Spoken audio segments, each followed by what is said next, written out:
I played a super strong chess tournament with lots of grandmasters and international masters and really strong players, but I wasn't expecting to face my dad.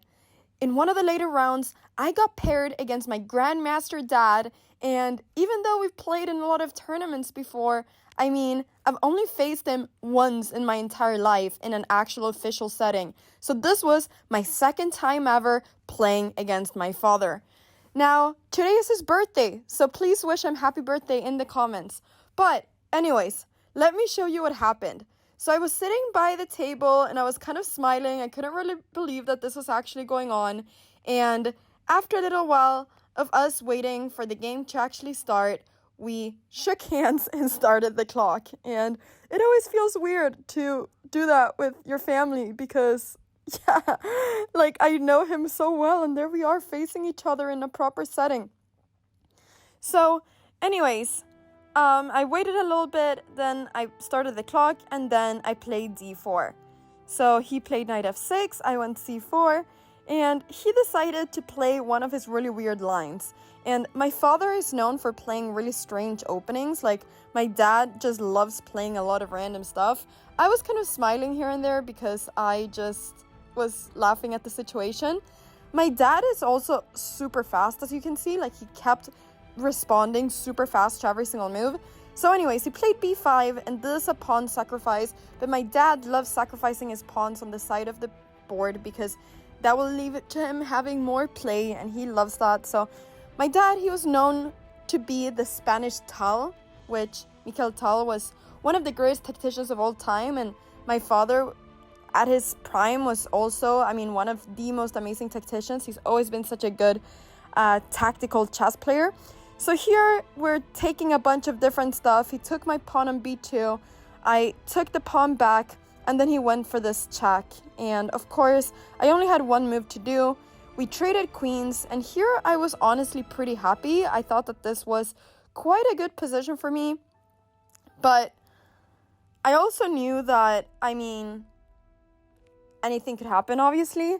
The game was 3+2, which meant that there was very little time, and my dad is way faster than me. Like, people think that older people are not faster. Trust me, my dad is so incredibly fast in chess. Like, he's an amazing blitz player. So I spent a little bit of time thinking here because I was looking at what happens if I push my d-pawn one step and try to sacrifice it. But I ended up playing rook d1 to prepare for that move instead. And now he spent a little bit of time thinking as well and played bishop g7. The idea now is that I can't take on f6 anymore, so I pushed my d-pawn, but I'll be honest, I think honestly that just made my pawn a little bit weak. But I was trying to invoke fear in my father. I wanted him to be afraid. I wanted him to worry about my pawn being there, but I realized that I maybe kind of tricked myself. So anyways, I went f4. I really wanted to play f5. He played knight c6. I went knight f3. I wanted to get my pieces out. He castled. And here I started thinking about how can I attack this pawn on c5. And so I ended up threatening it now, but I think I should maybe have done it a few moves before, because in this moment he was able to put his knight in front of my bishop, blocking me from taking that pawn. And now his knight is so good, and I felt like my king was in the center. I felt like my pawn was weak. I felt like so many of my pieces were really weak right now, and I didn't like it. So I spent a little bit of time just contemplating my bad position, and I realized that my father was just outplaying me right now. So I decided to bring my bishop out, thinking that if he takes it, at least I'll be able to take his pawn. But of course, my dad wasn't really thinking about taking it. Instead, he just got his bishop out.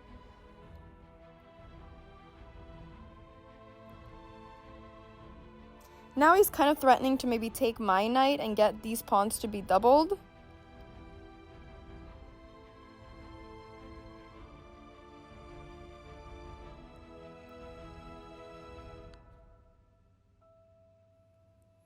So I spent a lot of time thinking here.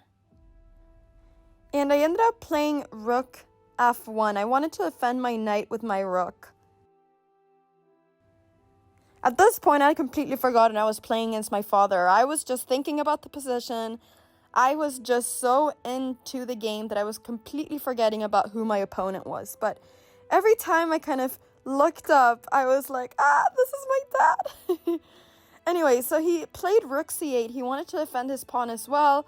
And I really just started to hate my position more and more. I didn't really know what to do. I decided to keep my bishop by going with my bishop back. But I realized that he could really easily at any point play something like rook c6 and threaten my pawn, and I wouldn't really know how to defend it. So I was really worried that he was going to do something like that. Because if I lost my d pawn, I felt like my position would just collapse because he'd be able to take everything on the queen side, or everything in the center. But my dad didn't really care about that. Instead, he just pushed his a pawn. I tried to get a little bit of counterplay, a little bit of activity, so I pushed my f pawn one step. And now he checked my king. I'd completely forgotten that my king could get checked. I decided to bring my king up because I realized that if I brought my king down, then maybe his bishop could come in at some point, his light squared bishop, and be really annoying towards me. So I brought my king up.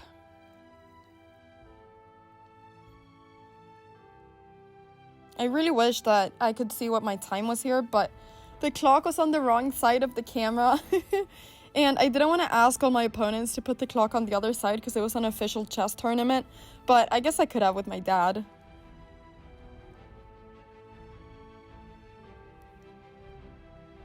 So here my dad was really considering how to take advantage of his great position. You can see that his bishop pair is so strong. My bishop sucks. My pawns are weak. He decided to push his e-pawn to maybe threaten at some point to attack my knight and just get a little bit more of center. But now he was finally able to attack my d-pawn.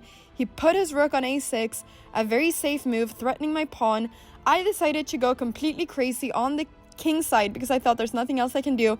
He moved this bishop to be completely safe, and I didn't really know what to do. I looked at my time, I saw my time ticking, but I thought this is the time for me to try to get a comeback. So I pushed my g-pawn, trying to open up the file in front of his king, trying to come in with my rooks. He decided to not care. He took my pawn, I took his. Was he gonna care or was he not going to care? Now the people on the board next to me started looking at our game. Everybody knew that this was the game of the Cramlings, even though my dad's name is Beyun. But my name is also Beyun, so I guess this was the game of the Beyuns. And he spent time contemplating here because he really wanted to understand if I had anything bad I could do to his king. So he really spent time here looking at this position, and he ended up playing rook e8, ignoring it. I checked him. And I was now happy because I really felt like I was able to maybe get some counterplay, especially when I got my knight up to g5. I thought, finally my pieces are starting to become good. So I was threatening now to checkmate him on f7. He took my pawn, which made me a bit sad. I brought my bishop back because I wanted to trade off his bishop. I didn't really want him to have that bishop over there, especially because my bishop was so bad. He took my bishop. I took it back.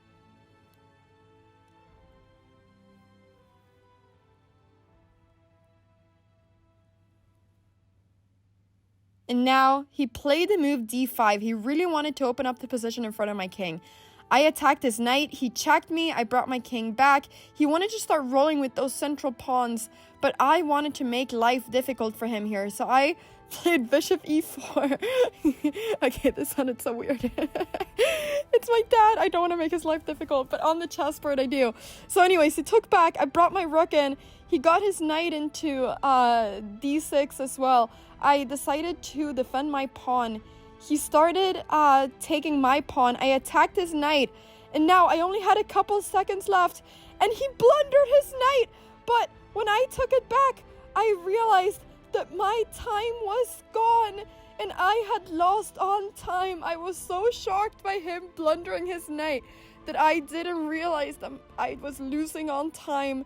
And there we went. So my dad played a fantastic game, but he did blunder his knight, like the very last move he did. But I did lose on time.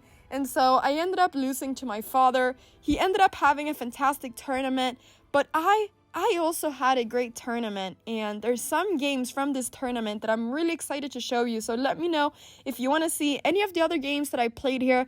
This was played in Svarta Hästen, which is a chess bar in Stockholm. And yeah, this was my game against my father. Still can't believe I got matched against him.